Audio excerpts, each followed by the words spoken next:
السلام عليكم ورحمة الله وبركاته. ازيكم حبايبي؟ عاملين ايه؟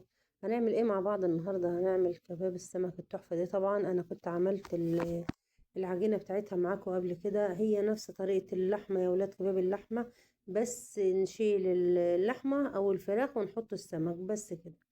ما شاء الله ولا قوة إلا بالله. حمرت البصلة زي ما احنا شايفين كده، نزلت عليها بحبيتين طماطم دي العجينة الكبابي زي ما قلت لكم، عاملاها مفرزاها. طبعا كنت بحط لها بصل من اللي انا محمراه ده، بس المرة دي قلت لا مش هحط عشان صايمين بقى، هخليها زي ما هي كده.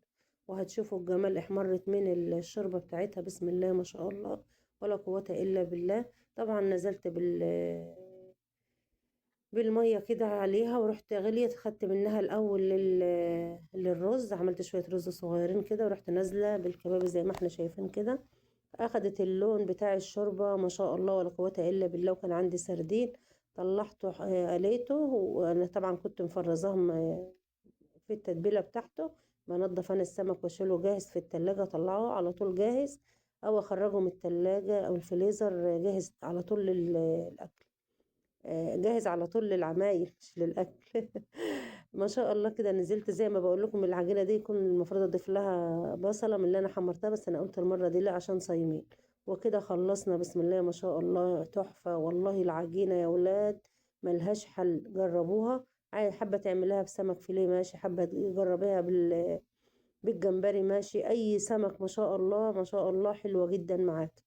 يلا حبايب قلبي، اللي ما عملش اشتراك يعمل اللايك الجميل. طبعا انا مش بنزل فيديوهات خالص عشان قلة المشاهدات، مفيش مشاهدات خالص يا ولاد. فبالله عليكم حطوا اللايك ونشاهد الفيديو زي ما بشاهد لكم فيديوهاتكم. ويا رب يوفقنا جميعا، ويا رب يسعدكم، ويا ربنا يجعل ايامكم كلها خير وبركة. رمضان على الابواب طبعا ما شاء الله. كل سنة وانتم طيبين، وينعاد عليكم بالخير واليمن والبركات يا رب العالمين، وربنا يسعد أيامكم وينجح أولادكم يا رب.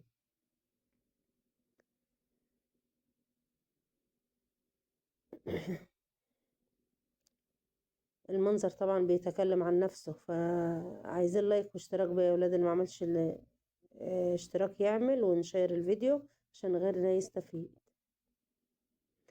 أسيبكم في رعاية الله وأمنه يا حبايب قلبي، في رعاية الله. ربنا يحفظكم ويحفظ أولادكم وحبايبكم يا رب، وينجح أولادكم يا رب العالمين، وطمن قلبكم عليهم يا رب.